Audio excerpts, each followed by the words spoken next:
Saya ingin menjelaskan satu poin penting apa yang diminta oleh Bang Saur. Yang lain saya tunda. Satu poin penting itu adalah kalau memang ini adalah political trial, siapa pelakunya? Buktikan dong. Nah, itu bagian yang saya mau ceritakan.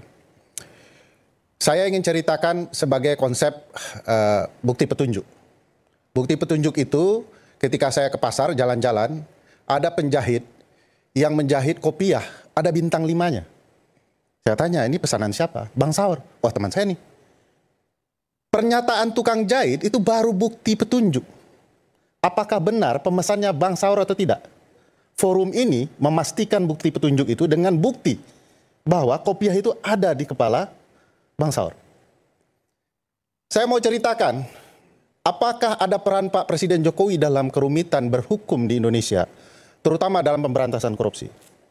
Bang Saur tidak boleh lupa, kerusakan Undang-Undang KPK itu tidak mungkin bisa terjadi tanpa peran Presiden Jokowi.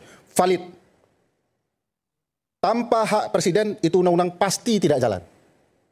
Mau undang-undang itu usulan DPR kek, mau siapa kek, tanpa ada peran Presiden, tidak jalan. Baru saja pengusulan, Presiden bilang no, nggak jalan. Kerusakan yang diceritakan Bang Saur soal KPK dan segala macam, salah satu peran pentingnya ada di Presiden Joko Widodo. Semua ahli perundang-undang tidak bisa membantah soal Presiden dalam pembentukan undang-undang, termasuk kerusakan KPK. KPK yang rusak itu tidak hanya di zaman Firly Bahuri, karena ada presiden yang paling istimewa dalam sejarah pembentukan KPK, namanya Presiden Joko Widodo. Satu-satunya presiden yang memilih pimpinan KPK 3 kali. Bang Saur pasti nggak memilih pimpinan KPK 3 kali. 3 kali. Oh, di masa Pak Jokowi. Iya, presiden lain 2 kali. Oke. Termasuk pimpinan KPK sekarang, termasuk pimpinan KPK sebelumnya, yang Pak Firly dan kawan-kawan itu. Ya.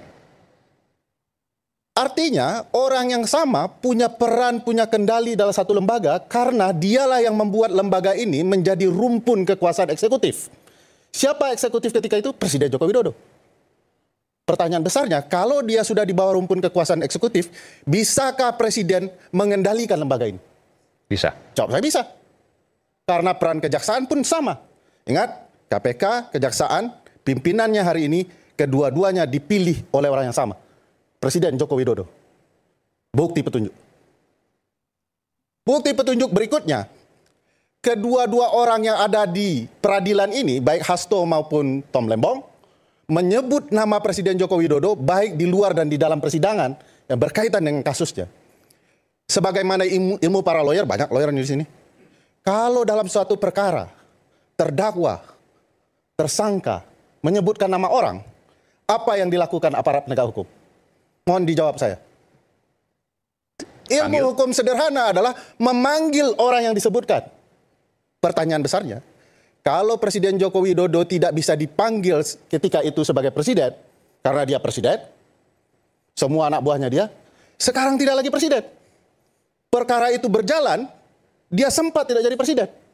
Kenapa tidak dipanggil? Hakim yang adil pasti akan memanggil. Anda menyebut Tom Lembong ada perintah atau persetujuan Presiden Joko Widodo, minta jaksa memanggilnya. Nah, ini tidak terjadi. Orangnya masih kuat rupanya. Setelah kemudian dapat abolisi, baru muncul. Karena konsekuensi hukumnya otomatis hilang itu. Satu diabolisi, ya dia langsung ngaku, ya dulu perintah saya. Nah, di titik ini banyak sekali bukti petunjuk, rangkaian-rangkaian. Saya tidak bilang bahwa bukti petunjuknya adanya banyak angka 7 itu saja. 7 apa tuh? Ya, kan di dakwanya dituntutnya 7 tahun untuk Hasto, 7 tahun untuk ini Bang Saur, untuk Tom Lembong. Nomor 7 itu sekali lagi bukan sekedar nomornya Eric Cantona, David Beckham atau Ronaldo, itu MU semua tuh. Presiden ke-7 maksudnya? Presiden ke-7, apakah itu kode? Tapi saya mau katakan banyak hal lain. Apa kaitannya tuntutan dengan Presiden ke-7, dengan angka 7 ya, itu? Kebetulan sama. Itu clue yang oleh Bang Saur bilang itu sumir, tapi yang saya katakan bukti petunjuk yang terang benerang. Nah, dari sekarang kita bisa merasakan bahwa peran Presiden Jokowi tidak remeh. Dia sangat menentukan kekuasaan ini bisa bergerak untuk menjerat orang.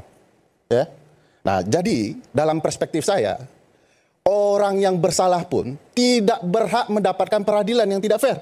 Pasal 24 Undang-Undang Dasar 1945. Bahwa kekuasaan kehakiman adalah kekuasaan yang merdeka. Merdeka dari siapa? Dari segala intervensi. Nuansa peradilan kalau memutuskan ada nuansa intervensinya adalah peradilan itu dengan putusannya belepotan. Apa yang disebut belepotan? Mens rea tidak ada tapi lalai ada. Tanya Bang Saur deh, sejak kapan mens rea tidak ada tapi lalai ada? Niat jahat tidak ada, tapi lalai ada. Lalai ada. Padahal lalai bagian dari? Bagian dari mens rea. Oke. Saya sudah nerangkan di acara ini. Ya. Belepotan, sejak kapan paham bisa dihukum? Paham ekonomi kapitalis. Sejak kapan tuh Bang? Jangan-jangan Bang Rocky sederhana begini adalah penganut paham ekonomi kapitalis. Penjarakan Bang Rocky. Pak Presiden Prabowo yang sekarang bekerja sama dengan Amerika. Kurang kapitalis apa negara Amerika, Bang Saur? Karena ada berbagai peristiwa yang belepotan di dalam putusan peradilan, kekuasaan diintervensi. Tidak boleh siapapun. Boleh orang bersalah, semua peradilan harus adil.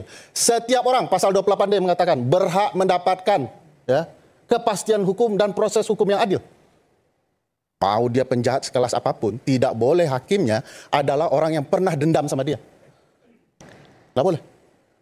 Jadi political trial itu terlihat di depan kepala kita. Dan Anda menunjukkan bahwa itu adalah bukti petunjuk yang jelas. Bukti political trial. Oke.